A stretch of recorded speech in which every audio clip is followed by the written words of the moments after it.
X I-PAC agent. ఈమె గతంలో ఐపాక్లో పనిచేసిందటండి. ఇప్పుడు ఐపాక్ లాంటి ఆర్గనైజేషన్స్ చాలా వచ్చాయి. నాకు అక్కడికి వెళ్ళి పనిచేసిన తర్వాత నేను ఐపాక్ లో పనిచేశాను కాబట్టి ఐపాక్ లో నేను చూసినంత వరకు ఇప్పుడైతే పనిచేయట్లేదు అని చెప్పింది, దానికి ఏ ఆధారాలు లేవు. అయితే ఈ ఐపాక్ వాళ్ళు ఎంత తెలివిగా ఉంటారంటే అర్ధసత్యాన్ని ప్రజల్లోకి స్ప్రెడ్ చేయడంలో వీళ్ళని మించిన వాళ్ళు లేరు. 2019 ఎలక్షన్లో వీళ్ళు ఇదే చేశారు. ఇప్పుడు కూడా అదే ప్రయత్నం తులసి చంద్ రూపంలో చేస్తున్నారు. ఎందుకంటే ఆంధ్రాలో ఉన్న వాళ్ళందరూ అందరికీ తెలిసిపోయారు వీళ్ళు పేటీఎం టీం అని. సో ఇప్పుడు తెలంగాణ నుంచి ఉన్న కొద్దిమందిని మళ్ళీ రిక్రూట్ చేశారా, లేకపోతే వీళ్ళు అప్పటి నుంచి పనిచేస్తున్నారా, మరి నాకైతే తెలీదు. అయితే ఇక వివరాల్లోకి వెళ్తే సాయి కృష్ణ కేసుని ఈ తులసి చందు కృష్ణలంక ఫైల్స్ అని ఒక వీడియో రూపంలో చేసిందండి. ఆ వీడియోలో తను ఎంత నేగ్గా ప్రజల్లోకి విష ప్రచారం చొప్పించింది అనేది నేను కొన్ని ఆధారాలు తన వీడియో నుంచి మీకు చెప్తాను. మొట్టమొదటి ఈ వీడియోని స్టార్ట్ చేసే ముందే అయితే సాయి కృష్ణ యాంగిల్లో మొదలు పెట్టాలి, లేదా సిఐ నాగరాజు గారి యాంగిల్లో మొదలు పెట్టాలి కదా. కానీ తులసి చందు తెలుగు ఏం చేసిందంటే సాయి కృష్ణ తల్లి యొక్క యాంగిల్ నుంచి మొదలుపెట్టింది. ఇది ఒక రౌడీ షీటర్ కథ కాదు, క్రూరుడైన ఒక సిఐ కథ కాదు, వ్యవస్థలతో పోరాటానికి సిద్ధమైన ఒక తల్లి కథ. ఇది విజయలక్ష్మి స్టోరీ. అంటే అక్కడ మదర్ సెంటిమెంట్, ఆ మదర్ సెంటిమెంట్లో నుంచి వీడియోని బయటకు లాక్కొచ్చింది. దాంతోపాటు వైసీపీ వాళ్ళు ఎప్పటి నుంచో హైలైట్ చేస్తున్న ఒక పాయింట్ని జనం ఎవరు నమ్మట్లేదు కాబట్టి తులసి చందు ద్వారా హైలైట్ చేయించారు. అదేంటంటే సాయి కృష్ణ ఫ్యామిలీ ఒక కాపు కులానికి సంబంధించిన ఫ్యామిలీ. తులసి చంద్ వీడియోలు పాతి ఏమన్నా చూడండి, ఎక్కడ తను ఇలాగా కులం బేస్డ్గా లేకపోతే కులాన్ని హైలైట్ చేసి మాట్లాడి ఎక్కడ కనిపించవు మనకి. కానీ ఇక్కడ మాత్రం ఎస్పెషల్లీ ఆవిడ కాపు కులం అని చెప్పి మెన్షన్ చేసి కాపుల్ని రెచ్చగొట్టే ప్రయత్నం చాలా విజయవంతంగా చేసిందండి.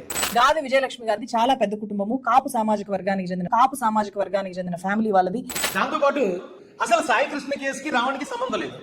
కానీ ఈ వీడియోలో తను మాట్లాడుతూ ఇది రావణ్ కేసు కన్నా చాలా పెద్ద case, Sai Krishna custodial death case Ravan case కంటే చాలా చాలా పెద్దది అని ఒక పాయింట్ చెప్పడం ద్వారా రావణ్ది చాలా చిన్న విషయం, చిన్న తప్పే. రావణ్ ఏమీ పెద్ద తప్పు చేయలేదు, ఎందుకంటే తను కూడా నాలాగే ఐపాక్ సభ్యుడు కాబట్టి తనను ప్రొటెక్ట్ చేసుకోవాల్సిన బాధ్యత నాపై ఉంది కాబట్టి రావణ్ చాలా చిన్న తప్పే చేశాడు అని చెప్పడం ఒక ఎత్తు అయితే, అదే సమయంలో సాయి కృష్ణ కేసు చాలా పెద్దది. అంటే ఇక్కడ పోలీసులు పొలిటీషియన్లు ఇన్వాల్వ్ అయిపోయి ప్రభుత్వం ఇన్వాల్వ్ అయిపోయినంత పెద్ద కేసు. సో ఇప్పుడు తను ఏం చెప్పాలనుకుంటుందంటే ప్రజలందరూ రావణ్ విషయం గురించి ఆలోచించకండి, సాయి కృష్ణ విషయం మీద ఆలోచించండి. సాయి కృష్ణదే పెద్ద కేసు కాబట్టి ఆ కేసు మీరు ఆలోచించాలి, మీరు రావణ్ని మర్చిపోవాలి అనే ఒక నెరేటివ్ని ప్రజల్లోకి తీసుకెళ్ళడానికి ఆవిడ విశ్వ ప్రయత్నం చేశారండి ఈ వీడియోలో.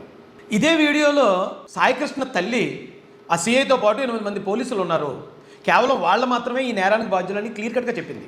నాగరాజు గారిని అరెస్ట్ చేస్తారని చెప్పారు, చేశారు, జైలుకి పంపించారు. ఈ మిగతా వాళ్ళు కూడా చెయ్యాల్సిందే. 8 మంది దాకా ఉండారయ్యా. అందరినీ గుర్తుపడతా.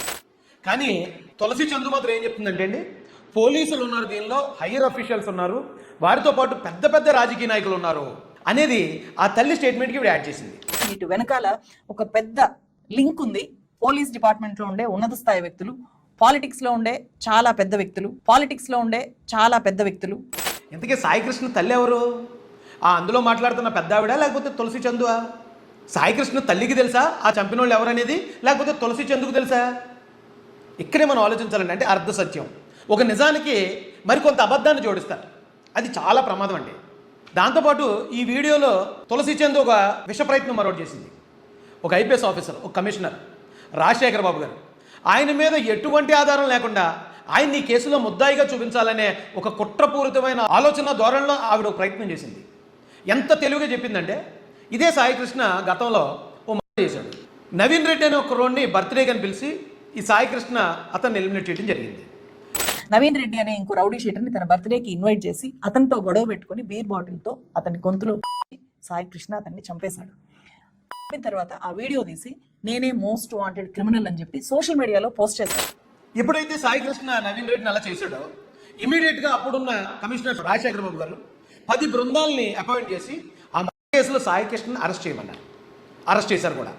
ఎన్టీఆర్ జిల్లా police commissioner Shri S V Rajasekhar Babu నిందితుడిని తక్షణమే అదుపులోకి తీసుకోవాలని ఆదేశించారు. 10 ప్రత్యేక బృందాలు ఏర్పాటు చేసి గాలింపు చర్యలు చేపట్టారు. కానీ తులసి చందు తెలుగుగా ఏం చేస్తుందంటే ఈ రాజశేఖర బాబు గారి ఫోటోని Sai Krishna lockup death case సంబంధించి ఆయన ఫోటోను పదే వేయటం ద్వారా సాయి కృష్ణ లాకప్ డెత్ విషయంలో రాజశేఖర బాబు గారు ఉన్నారు అనేది ఈ రాష్ట్ర ప్రజలను నమ్మించే ఒక దారుణమైన కుట్ర ఈ అమ్మాయి చేస్తుందండి.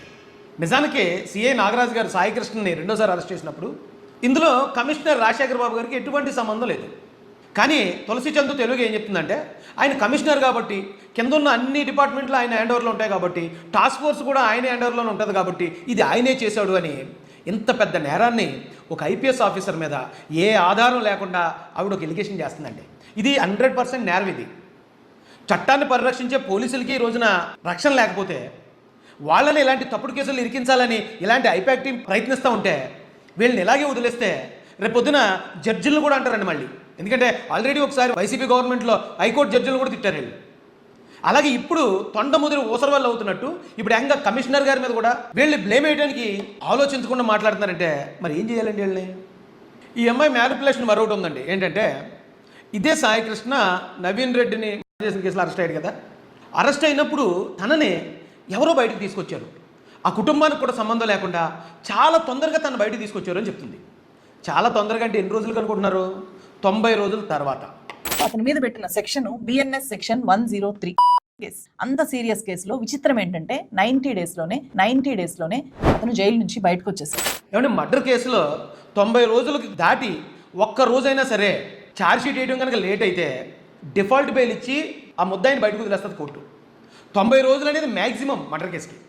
అలాంటిది 90 రోజుల తర్వాత రిలీజ్ అయిన సాయి కృష్ణని చాలా తొందరగా బయటకు వచ్చేసాడు, ఎవరో బెయిల్ పెట్టకుండా బయటకు వచ్చేసాడు అని తను పోలీస్ డిపార్ట్మెంట్ మీద ఒక అనుమానం క్రియేట్ చేసే విధంగా మాట్లాడింది. కనకదుర్గ గారు కానీ సాయి కృష్ణ తల్లి విజయలక్ష్మి గారు కానీ సాయి కృష్ణకు ఆ కేసులో బెయిల్ కి సంబంధించి ఎలాంటి ప్రయత్నాలు చేయలేదు. వీళ్ళిద్దరితో సంబంధం లేకుండానే ఎవరో సాయి కృష్ణకు బెయిల్ ఇచ్చి అతన్ని బయటికి తీసుకొని వచ్చారు. సాయి కృష్ణని ఎవరు బయటికి తీసుకొని వచ్చారు? అదే క్రమంలో వాళ్ళ ఇంట్లో వాళ్ళకి ఫోన్ మాట్లాడుతూ బెయిల్ ఎవరు అప్లై చేశారంటే మేము అప్లై చేయలేదమ్మా అని చెప్పారు. ఎవరో బయటికి ఎట్లా తీసుకొని వచ్చారు? మీరు బెయిల్ ఇవ్వలేదు, ఎవరు బెయిల్ ఇచ్చారు అని? బెయిల్ ఇవ్వలేదు మేడం. ఎవరు బెయిల్ ఇచ్చారు అని? బెయిల్ ఇవ్వలేదు మేడం. వాళ్ళు అప్లై చేయలేదు. సరే మరి ఎవరు అప్లై చేశారనేది తెలుసుకుని అది కదా తులసి చందు బయట చెప్పాలి.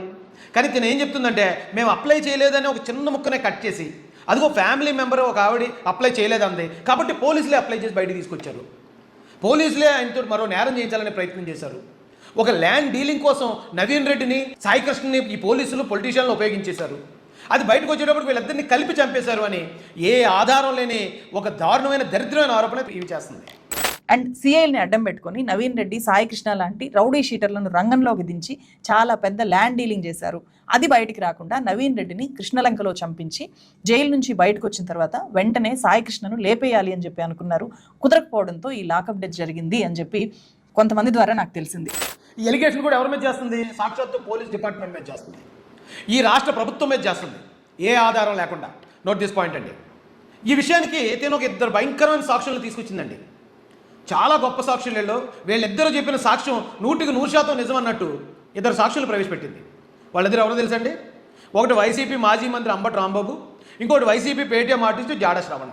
ఈ కేసులో వైఎస్ఆర్సీపీ మాజీ మంత్రి అంబటి రాంబాబు, ఆ తర్వాత జై భీమ్రావ్ భారత్ పార్టీ చీఫ్ జడా శ్రవణ్ కుమార్ చాలా కీలక విషయాలు బయట పెట్టిన తర్వాత వాళ్ళిద్దరు చెప్పే నిజాలు ఉంటాయా? వాళ్ళు వైసీపీ పెయిడ్ ఆర్టిస్టులు కాబట్టి వాళ్ళు ఎలాగ అబద్ధాలు చెప్తారు? ఒక అబద్ధం చెప్పిన వాడిని సాక్షిగా ముందుకు తీసుకొచ్చి వాడి అబద్ధాన్ని బేస్ చేసుకుని తులసి చందు అంతకన్నా పెద్ద అబద్ధాన్ని క్రియేట్ చేస్తుంది. ఆంధ్ర పోలీసుల మీద, ఆంధ్ర గవర్నమెంట్ మీద ఒక దారుణమైన ఎలిగేషన్, ఒక నేరపూరితమైన ఆలోచనతో కుట్రతో తులసి చందు చేస్తుంది అనడానికి ఎంతకన్నా సాక్ష్యాలు కావాలండి? ఇందులో ఇంకొక పాయింట్ ఏంటంటే ఇదే సాయి కృష్ణ మీద పెట్టిన కేసులన్నింటినీ ఒక లిస్టు చూపించింది. ఆ లిస్టులో తన మీద ఫస్ట్ కేసు 13 సంవత్సరాలుగా పెట్టేశారు. సో ఇవన్నీ తప్పుడు కేసులు అని నిరూపించే ఒక ప్రయత్నం చేయబోయింది. ఈ లిస్ట్ ఒకసారి చూడండి. ఫస్ట్ కేసు చూస్తే ఆశ్చర్యం అనిపిస్తుంది. ఇది 2012లో నమోదైన ఎఫ్ఐఆర్. సిట్ రిపోర్ట్ ప్రకారం లాకప్ డెత్ జరిగిన టైంకి సాయి కృష్ణ ఏజ్ 25 ఏళ్ళు. అలాంటప్పుడు 2012లో అతని ఏజ్ అంతా జస్ట్ 13 ఏళ్ళు. 8వ క్లాస్ చదువుతుండే అబ్బాయి. సరే ఓకే, సాయి కృష్ణ మంచోడా చెడ్డోడా అనేది ఆ జోలికి నేను వెళ్ళను. ఎందుకంటే ఆ కుటుంబ సభ్యులే సాయి కృష్ణ ఎవరో ఒకటి చేతుల్లో చనిపోయేవాడే, ఎవరో ఒకరు ఎప్పుడో ఒకప్పుడు చంపేస్తారని మాకు కూడా తెలుసు, మేము పట్టించుకోలేదని ఆ కుటుంబ సభ్యులే చెప్పారు. అయిపోయింది. Is the rowdy sheeter. ఈడు ప్రేమ్ చేస్తాడు, రేపేం చేస్తాడు, ఈడు ప్రేమ్ చేస్తాడు, రేపేం చేస్తాడు. మీరు కాకపోతే రేపు ఇంకోటి చంపుతాడు, ఆ వేలో ఉన్నోడిని. మీరు కాకపోతే రేపు ఇంకోటి చంపుతాడు, ఆ వేలో ఉన్నోడిని.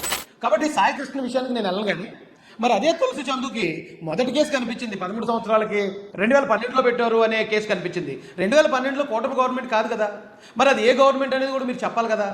దాంతోపాటు అతని మీద 4 కేసులు మాత్రమే 2019 దాకా నమోదయ్యాయి. అతని మీద ఉన్న మిగతా కేసులన్నీ జగన్మోహన్ రెడ్డి గారి గవర్నమెంట్లోనే నమోదయ్యాయి. మరి ఆ విషయాన్ని ఎందుకు తులసి చందు హైడ్ చేసింది? ఎందుకు తులసి చందు ఆ విషయాల గురించి ఎందుకు మాట్లాడలేదు? ఇవన్నీ కూడా $1 మిలియన్ ప్రశ్నలండి. ప్రశ్న రావణ్ కూడా ఇదే పని చేస్తేనే కదా వేళ అంత పెద్ద కేసులు ఇరుక్కున్నాడు. లేని అబద్ధాలని నిజాలుగా ప్రచారం చేస్తూ 2 కులాల మధ్యలో జరిగిన గొడవగా, ఆ కులాల మధ్యలో జరిగిన గొడవలను కూడా ప్రభుత్వానికి ఆపాదిస్తూ అతను చేసిన ప్రయత్నం వల్లే ఈవేళ అతను అన్లాఫుల్ యాక్టివిటీస్ ప్రివెన్షన్ యాక్ట్ ద్వారా లోపల ఉన్నాడు. తులసి చందు చేసిన ఈ వీడియో కూడా ఖచ్చితంగా ఇది అన్లాఫుల్ అండి. ఇది అన్లాఫుల్ యాక్టివిటీయే.